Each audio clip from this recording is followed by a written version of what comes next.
শুরু করলাম ভাইফোঁটার third blog. আমরা সব ভাই বোন আইলে তো আমরা খুব মজা হয়।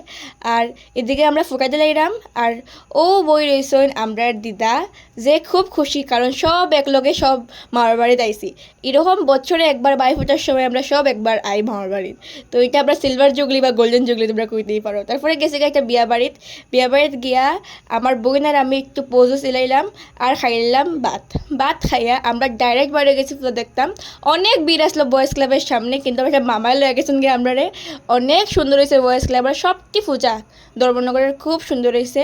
এটার মধ্যে প্রথম দিন তো আমি ডরাইছি না, কিন্তু সেকেন্ড দিন আমি খুব ডরাইছিলাম, যেটা তো কিতা কইতাম। এরপরে নেক্সট ডে ঘুম থেকে উঠছি, ওঠার পরে আমি গেছি আমার গ্রামের বাড়ি। আর গ্রামের বাড়িতে গিয়া দিলাইছি ফুটা আর ষষ্ঠাঙ্গের প্রণাম খাওয়ার পরে রাত্রেবেলা আমরা আবার বাড়ি গেছি পূজা দেখতাম। আমরা সব ভাই বোন মিলিয়ে বাড়িছি। আর ও দেখো জুবিন গর্গের একটা ফ্যান। দিদি ডাচ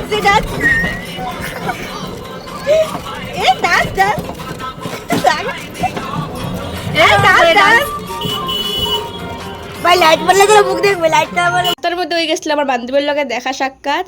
তো ইয়েস, এরকমই কাটলো এবার আমার পূজা। অনেক মজা করছি ধর্মনগরে। তো আসছে বছর আবার হবে। Bye bye.